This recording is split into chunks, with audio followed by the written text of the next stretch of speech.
Everybody loves to say they're a servant leader nowadays. It's popular parlance to say, I'm a servant leader, I'm a servant leader. People have no idea even what that means. Being a servant is not a leader.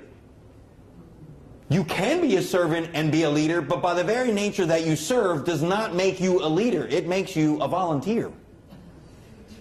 So here's what happens. Servant leaders are great when the time is necessary for people to actually get past a hurdle. We need to serve them so they can get over the hump. We need to give them the tools that they need so they can fly. Oftentimes when people are working at a very high rate is another time to be a servant leader, because people are working at their optimal and they need to just give them the fuel. That's when it's great to be a servant. The challenge with servants are these.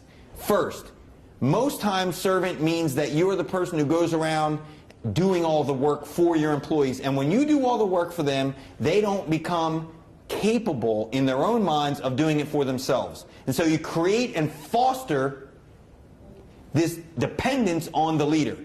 They say things like, well, he or she should do it for me, and all I have to do is just a little tiny part. And therefore you reduce the organizational citizenship behaviors that you would see from other people.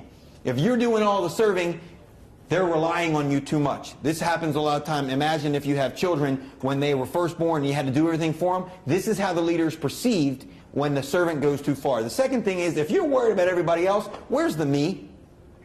Servant leaders oftentimes do so much for other people that they fail to get their own personal development, and they fail to take the time to do things like actually lead and create vision and mission and align behaviors, and all they're doing is running around doing everyone else's errands. So this can go far very quickly. There's a time and a place, and it's when people are either going at high speed and you need to fuel them up, or they're going very slow and you need to get them over an obstacle. And that's when you should use this, and that's it.